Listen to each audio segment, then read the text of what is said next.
আসসালামু আলাইকুম, আপনারা সবাই কেমন আছেন? দেখতে পাচ্ছেন আমার হাতে একটা ক্যাটালগ আছে, খুবই সুন্দর একটা ড্রেস। দেখতে পাচ্ছেন এটা বিপুলের ইন্ডিয়ান ক্যাটালগের ড্রেস।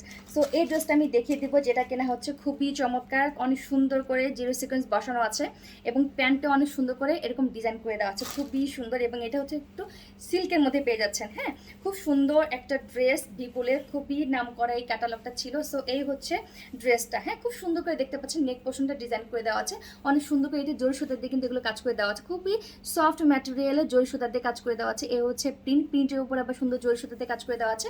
এটা হচ্ছে সাইডের পোর্শনটা, অ্যান্ড এই হচ্ছে আপনার ড্রেসের একদম ব্যাক পোর্শনটা থাকছে। অ্যান্ড এই থাকবে হচ্ছে স্লিভ পোর্শনটা। স্লিভে যে বিষয়টা থাকছে সেটা হচ্ছে অনেক সুন্দর করে জিরো সিকোয়েন্স বসানো আছে, এবং এটা ছাড়া কিন্তু খুব সুন্দর এই যে মানে একটা সুতা দিয়ে কাজ করে দেওয়া আছে। ঠিক আছে, এখানে সুতা সুতা দিয়ে সুন্দরভাবে কাজ করে দেওয়া আছে। ওড়নাটার ভিতরেও কিন্তু সেম ভাবে এভাবে কাজ করে দেওয়া আছে। হ্যাঁ, ওড়নাটা পাচ্ছেন আপনারা শিপনের মধ্যে, খুবই চমৎকার একটা ওড়না পেয়ে যাচ্ছেন। এই হচ্ছে দেখেন, খুব সুন্দর প্রিন্টের মধ্যে এত সুন্দর আপনার সুতাতে কাজ করে দেওয়া আছে, প্লাস হচ্ছে আপনার প্রিন্ট করে দেওয়া আছে। এগুলো যেগুলো দেখতে পাচ্ছেন এটা হচ্ছে অল ওভার আপনার সুতার কাজ করে দেওয়া। ওকে, সো এই হচ্ছে দোপাট্টাটা, প্যান্টটা হচ্ছে এরকম সুন্দর একটা কাজ করার মধ্যে পেয়ে যাচ্ছেন আপনারা। সো এই যে মানে গ্রিন কালার ড্রেসটা, এটা হচ্ছে মানে কি বলে মিতা আম্বানি যে ব্যাপারটা আছে না, যে গ্রিন কালার দেখলেই সবাই হচ্ছে এটা মনে করে, এবং গ্রিন কালার পরলে যেটা হয় সেটা হচ্ছে অনেক বেশি ফিয়ার লাগে, তাই না বলেন আপনারা? তো এই হচ্ছে প্যান্টটা, এই হচ্ছে ড্রেসটা। যার ভালো লাগবে ঝটপট করে অর্ডারটা করে ফেলবেন। তো সবাই অনেক বেশি ভালো থাকবেন। আল্লাহ হাফেজ।